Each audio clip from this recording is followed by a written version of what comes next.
प्यारे भक्तों, राम राम जी। मंदोदरी बहुत समझाई तो रावण नहीं माना। तब मंदोदरी कहती है कि आप श्री रामचंद्र जी का भजन कीजिए जिससे मेरा सुहाग अजर अमर रहे। तब भी रावण हटी नहीं मानता है। तब उनका एक पुत्र प्रहस्त जो बहुत प्रकार से रावण को समझाता है, लेकिन रावण उसकी भी बात नहीं सुनता है। और तब उसके मंत्री कहते हैं कि प्रहस्त जी से कि नहीं, ये तो मेरे बानर जो हैं और भालू जो हैं ये सब तो हमारे भोजन हैं। तब प्रहस्त जी कहते हैं कि जब एक बानर लंका जला गया तब तुम्हारी भूख कहाँ गई थी? उस समय तुमने उस बानर को क्यों नहीं खा लिया? आज भी पूरा लंका जब समुद्र लांघ कर वो बंदर आया तो उसका चित्र सब लोग अब भी मन ही मन गाया करते हैं, स्मरण किया करते हैं।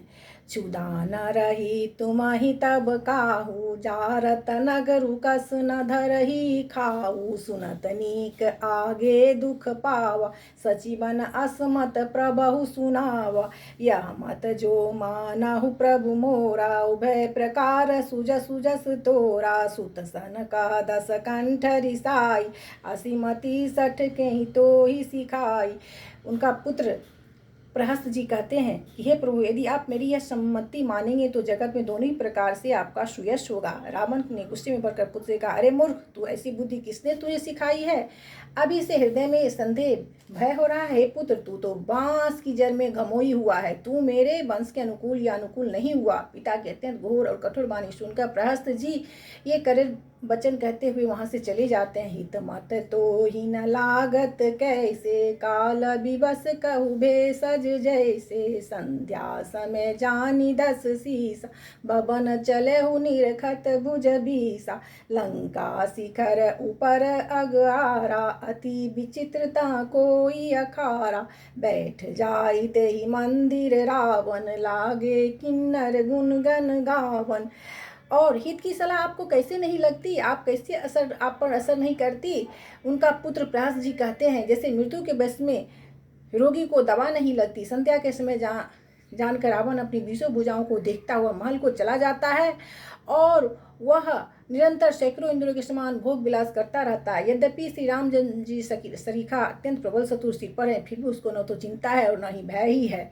यहाँ से रघुनाथ जी सुबेर पर्वत सेना की बड़ी भीड़ के साथ उतरे। पर्वत का एक बहुत ऊंचा परम रमणीय समतल और विशेष रूप से उज्जवल शिखर देखकर वहाँ लक्ष्मण जी ने वृक्षों के कोमल पत्ते, सुंदर फूल फल हाथों से भी सजाकर बिछा दिए। उस पर सुंदर और कोमल मृगशाला बिछा दी। उसी आसन पर कृपालु श्री राम जी विराजमान थे।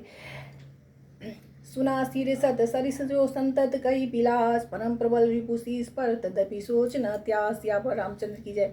यहाँ सुबेल सेल रघुबीरा, उतरे सेन सहित अति भीरा, शिखर एक उतंक अति देखी, परम रम सम शुभ्र विशेषी, ताह तरु किस लय सुमन सुहाय, लक्ष्मण रचि निच हाथ डसाए, ताह पर रुचित मृदु मृगाचा, तेहि आसन आशीष कृपाला। प्रभु श्री रामचंद्र जी बानरराज सुग्रीव जी को गोद में अपना सिर रखे हुए हैं। उनकी बाईं ओर धनुष तथा दाहिनी ओर तरकस रखा हुए अपने दोनों कर कमरों में बाण सुधार रहे हैं। विभीषण जी की कानों में लगकर सलाह कर रहे हैं। सियावर रामचंद्र की जय।